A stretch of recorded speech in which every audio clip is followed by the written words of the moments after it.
Terima kasih. Haleluya. Tadi apa yang penting itu pakai hikmatnya, jadi berhikmat. Yeah. Jadi kalau Anda belum best, belum bagus, ya belum ini, semua direncanakan. Kita itu nggak boleh punya takut, karena kalau takut nanti Jokowi sendirian. Ya, para Betul. nasionalis ini sendirian. Bagaimanapun juga nasionalis nggak ngurusin minoritas loh. Kita yang harus mengurusi diri kita sendiri, teriak kepada orang yang kita pilih untuk menyuarakan suara kita. Itulah negara demokrasi. Jadi Anda nggak bisa mengharap mereka kan dia tahu sendiri. Oh enggak, Anda harus teriak terus. Masalahnya itu kemudian takut, kayak BGI. Takut. Gimana cara menyuarakannya coba? Takut, di set up semua. Jokowinya malah ditekan sama PGI kan. Nah itu yang saya bilang. Kemarin saya bilang tuh waktu itu. Lihat ya, saya itu pernah nolong orang. Orangnya itu nggak pernah minta tolong sama saya cuma kasihan. Ya kita tolong aja toh, karena ada yang ngasih tahu. Terus habis itu orangnya cuma ngomong apa? Loh aku tidak merasa terancam kok. Aku tidak merasa perlu ditolong kok. Saya kaget. Habis begitu, tiba-tiba orang ini malah nyalahin saya. Kamu sih terlalu banyak ikut campur, jadi saya tambah susah. Ya toh? Orang yang Anda tolong, kalau dia tidak pernah minta tolong ke Anda, terus suatu ketika Anda dengan gara-gara pertolongan itu atau tanpa sengaja, kemudian dia malah mendapat tekanan. Terus apa yang dia katakan kepada Anda? Saya itu nggak pernah minta ditolong loh. Kamu tiba-tiba datang dan sekarang saya ditekan karena aktivitasmu. Nah, jadi jangan nolong orang yang orangnya sendiri nggak butuh ditolong. Walaupun Anda tahu dia sudah kapar-kapar, udah kecer-kecer, udah mencret darah, udah muntah darah. Jangan ditolong kalau dia nggak minta tolong. Loh, dia nggak minta tolong kok. Ya, atau Anda coba dulu dikit. Dia meresponi pertolongan itu enggak. Kalau enggak, stop. Karena jangan-jangan nanti Anda justru mencelakakan dia. Atau Anda akan disalahkan sama dia. Nah, sebaliknya juga sama. Ya, Anda sendiri sebagai orang yang minta tolong, kalau Anda sendiri butuh pertolongan tapi nggak minta tolong, bagaimana orang mau tolong Anda? Kan tadi sikapnya tadi, orang bijaksana, orang yang bijak, ya kalau ngeliat orang lagi susah, nggak akan langsung ditolong. Dia lihat-lihat dulu, dia tanya dulu, dia cek dulu situasinya semua.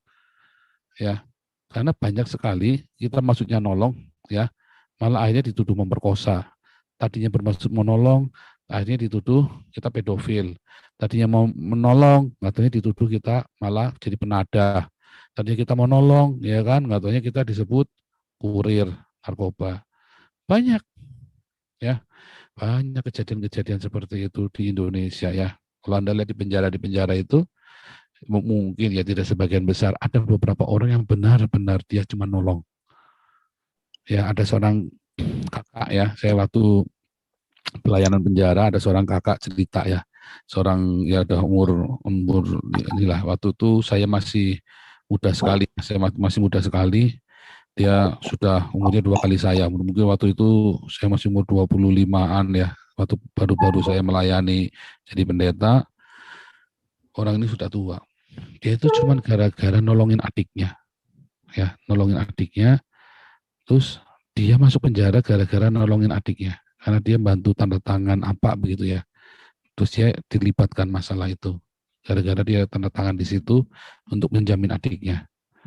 Nah karena dia sebagai menjamin, dia ikut masuk, dituduh berkong kali kong dengan adiknya, adik kandungnya, ya adik kandungnya terus mana? Bebas lolos, adik kandungnya lolos. Nah kadang-kadang itu begitu. Jadi kalau dia orang yang nggak minta tolong, jangan kamu tolong. Karena belum tentu dia sendiri minta tolong, butuh pertolongan. Kedua, kalau Anda butuh pertolongan, ya Anda kudu teriak. Jangan, karena orang yang bijaksana juga nggak akan langsung tolong Anda kalau Anda nggak minta tolong. Kalau Anda minta tolong saja, dia akan cek benar nggak, benar butuh pertolongan nggak nih. Itu juga sama. Nah, ya ingat ya, Pak Jes Khaliot, beliau itu kan sudah tua ya, dan sudah pensiun sebagai uskup. Jadi beliau itu juga sudah cukup bijaksana ya. Saya tadi mau tampilkan, tapi ini saya masih belum bisa connect ya. Saya tadi mau tampilkan, tapi belum bisa connect saya. Saya belum bisa connect ke ini ya, di iPad satunya. Nah, saudaraku, jadi teriaklah. Tapi sementara Gilbert malah menyuarakan roh ketakutan. Wah, hati-hati lu nanti kena kamu masalah hukum. Wah, nah di Indonesia itu ya Anda diam-diam saja bisa kena masalah hukum. Nah, lalu pertanyaannya apa persoalan tadi ya? Oh, ini Paul kena hukum Indonesia. Iya, kalau bisa pulangin saya. Masalahnya bisa nggak pulangin saya? Nggak bakal bisa. Bukan saya sombong, bukan. Kita tuh sudah ngerti hukumnya. Sudah ngerti hukumnya, nggak bakal bisa. Dan polisi tahu tidak tahu, nggak mungkin nggak tahu. Ya dia tahu prosedurnya. Makanya hari ketiga langsung di DPO kan saya toh. Pinter Pak Kapolri ini.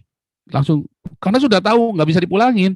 Begitu ini orangnya ada di mana? Orangnya ada di Eropa Pak, entah di Jerman, entah di Belanda. Ya udah langsung di DPO-in aja deh. Satu, saya juga nggak bakal memperadilankan, nggak bakal nyalain, nggak bisa juga, ya kan? Kenapa? Nggak bisa, saya harus pulang ke Indonesia dulu kalau saya mau memperadilankan. Keduanya juga untuk menenangkan masyarakat di DPO saja, langsung di DPO langsung, DPO tersangka DPO. Hari pertama dilaporkan, hari kedua langsung tersangka, hari ketiga langsung DPO. Gila, lebih cepat daripada teroris saya.